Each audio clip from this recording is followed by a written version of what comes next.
Okay, so I just want to take a picture of that because it's been 6 days of solid rain, overcast, clouds. It's been awful, so we're so excited to see the sun again. And now my truck needs a wash. Talking of trucks, if you want to know more about this, go ahead and comment below. This is George's ride. It's not his new ride, it's his second ride. Comment below if you want to know more about it. I'll give you the details.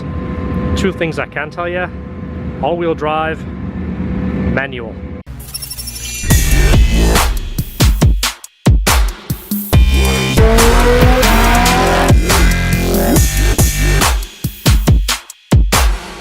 Alright, something slightly different than a car. We're done a little bit early on the last one. Gives me a minute to myself. There's a box there. Things leaning against the wall. That other box leaning against the wall there. We're going to turn all that into a cabinet slash workbench that's going to replace that one there. And you see there's a bunch of stuff under there. We got like a little box for wiring, a thing for coolant, some totes with bolts and stuff in them, compression tester, a bunch of stuff hangs out under there. So we're going to take all that and it's going to go in drawers. So that's going to look so much cleaner there. We can still put our wood underneath. We use the wood for letting cars down off the lift that are very low. But that's going to go there. That cabinet will get pushed down a little bit, and then the black cabinet right there is going to get a basic set of hand tools and put by the dyno, so we don't have to keep moving stuff around. So get yourself a piece of cardboard. Luckily the top comes with a piece of cardboard, and if you look in the instructions, it tells you to take back panel number 4 and then hardware 27B and 40, which I put in the magnetic tray. So you know to just bring this whole magnetic tray with you. You're only going to use half of what's in here because you need 3 for one, 3 for the other. So you put that down. What I didn't do already is find out what size socket this is to make it easier on myself. Alright, I've got my electric ratchet in a 13. The shelf slash, worktop does come with a wrench in case you have absolutely nothing at home and you need a wrench to put it together. I like the ratchet, the electric ratchet.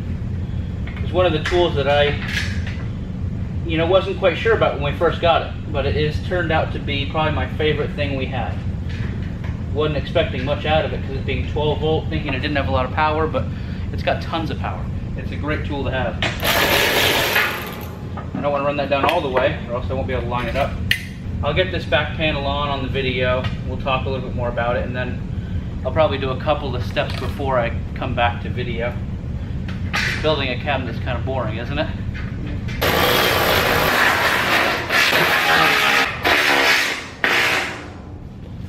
There's the back panel on. What's up guys, I'm John from LHT. This is more of like a raw vlog, kind of a, hey, this is what's going on at the shop. We have an Integra Type R right now getting a K-Series swap. It's funny, it seems like whenever we do one, we do like a whole bunch. I've done like 4 K20 swaps in a row now. A little bit more on this right here. We just replaced that one messy bench and put a brand new bench with drawers which matches this. We have a couple more of these. One thing of being busy, the good thing is you got plenty of work. You don't have to worry about what you're doing the next week or even the next year. Alright, here's where we're at. I've got the wheels on, all the sides, bottom. This nice wood top, nice and slick finished wood top. And it's higher than what we had before. So it's a tad bit more comfortable. And like I said, all of the stuff we keep under there will have drawers in here. The drawers are going to be built next. So there's where we're at. The hard thing is to clean up. It's so easy just to get from one job to the next, and before you know it, your shop looks like a junkyard. And it's so easy because you'd be amazed how many people leave their old stuff behind and say, hey, I'm gonna come and get that tomorrow, or I'm gonna come and get that in 3 days. And I always say when they get something new and shiny, they tend to get amnesia, and the old parts tend to sit at our shop.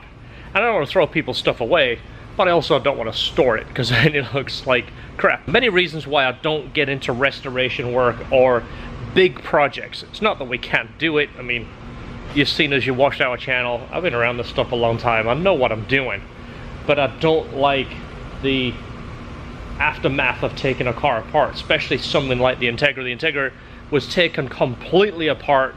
Interior seats, the only thing that's left is really the suspension, the wheels, so it can roll. And here we have the finished product. Big cabinet doors on the bottom. We can put some taller things in here.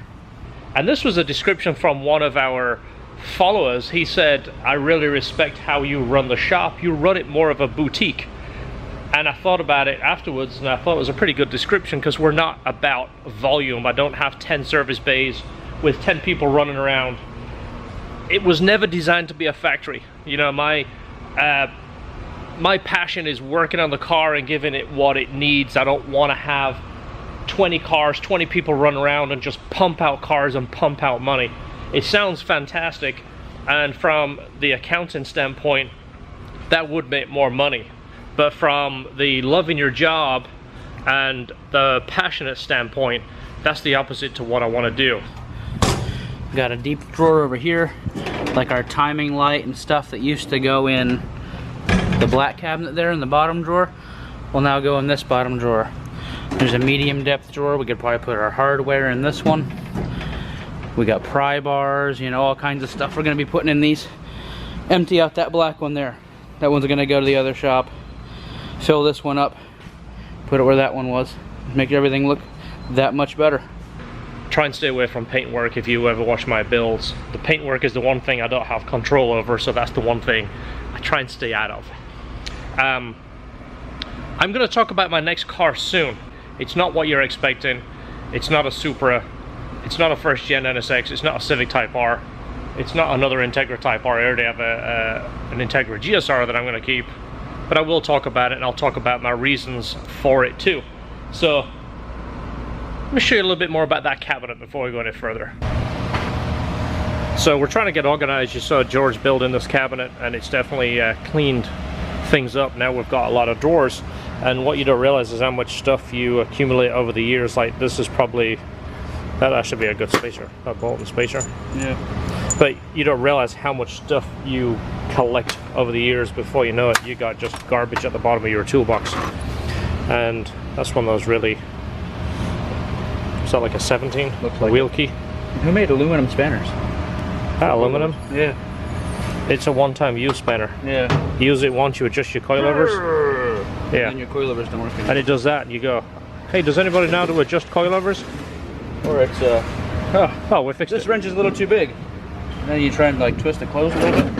There you go. And then you slip and it's going to dig into your hand.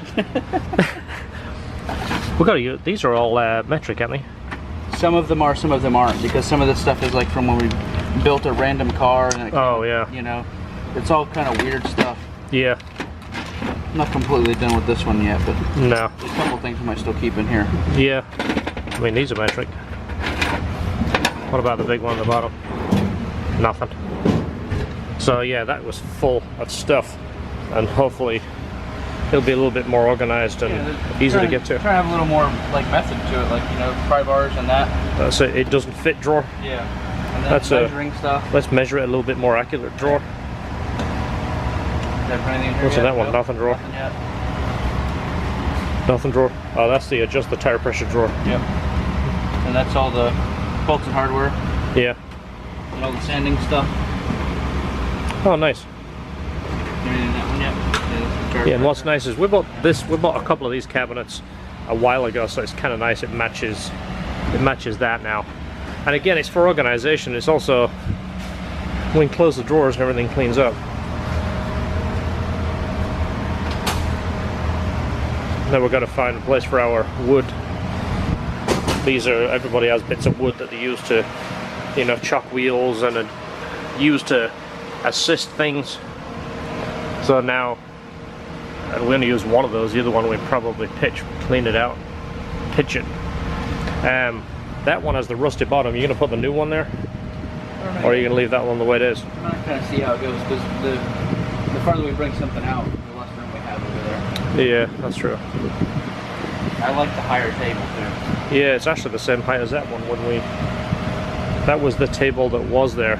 This one, oh yeah, it's quite a bit wider, isn't it? Yeah. These, by the way, I found these on eBay, I think, and they're called like food preparation tables, and we kind of got them as just a makeshift while we got things figured out, and they were so good we kept them.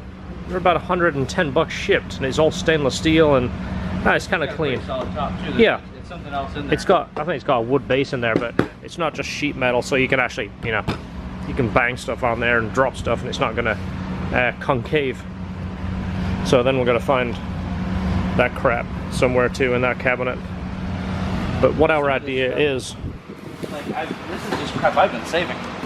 What is it? That's tips from a ZR1 Corvette. Oh yeah, the factory tips. We put all the larger tips on yours, so I saved those. Yeah. In one box by themselves. We should put that kind of stuff on eBay because somebody's gonna have. Oh, look at that. I even put a blue one because that's cool. Yeah, that's what the ZR1 had. So what our thought is, we're gonna put this over in the dyno room and put some basic tools that we need for, you know, tuning cars, wrenches, spark plugs, maybe a set of injectors, that kind of thing. And maybe mount our scroll fan on the top of this so we can kind of roll it around and use it to two birds with one stone.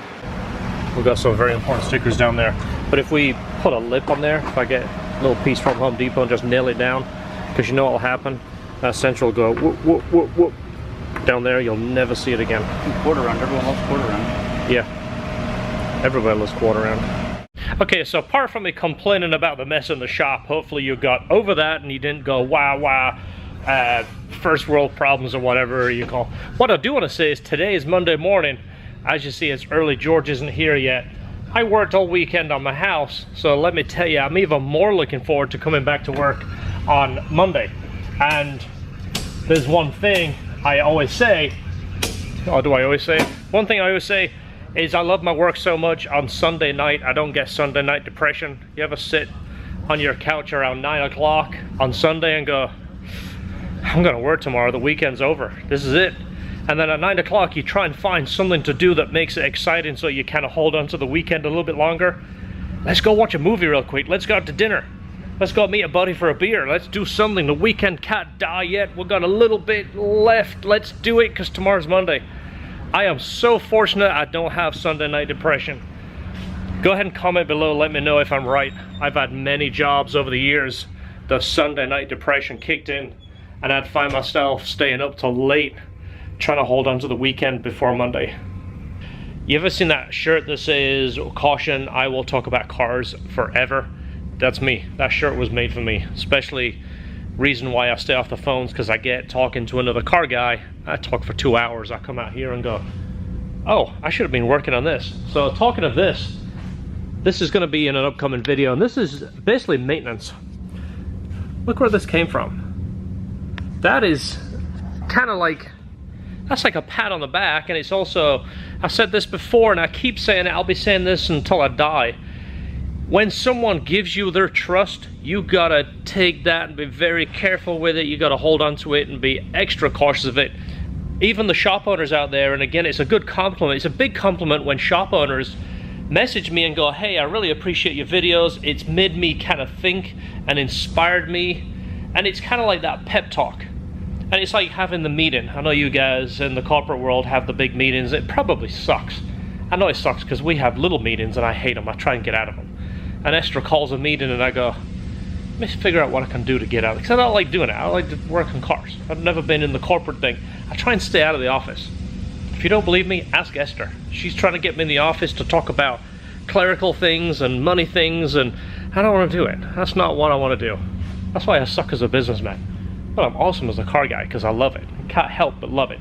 So, get back to the compliments. And again, thank you. I really appreciate when I get that.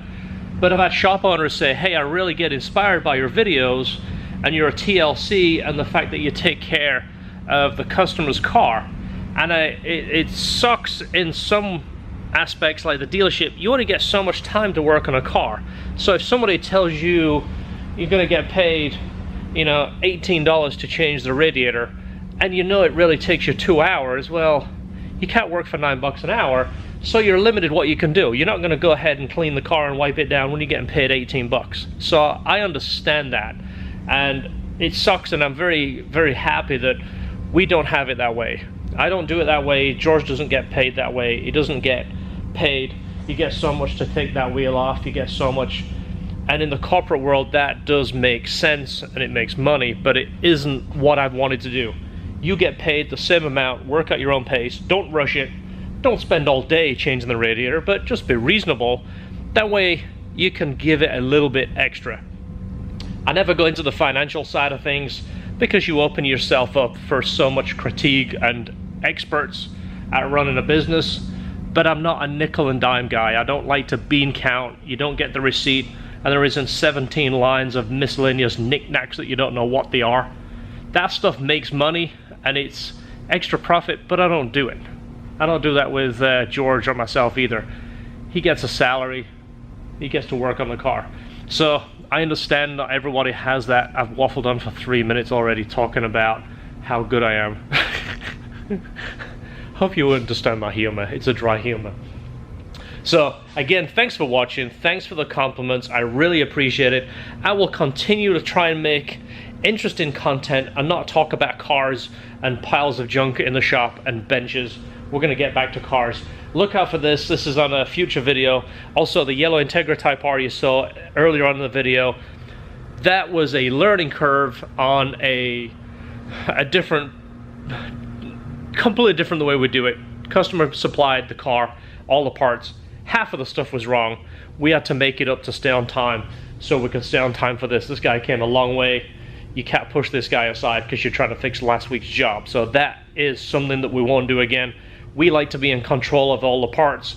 That way, if something screws up, it's on me, and I don't mind paying the overnight fees or driving across the state to get something because I need it in a big hurry. I'm a big time conscious guy. If you've ever worked with me, you'll know that I'm absolutely adamant about being on time. I'll fall down a hole to make sure that I'm there on time. That don't make any sense, but you know what I'm talking about. Thanks for watching. See you in the next video. Subscribe, click the bell, and I'm gonna get back to work.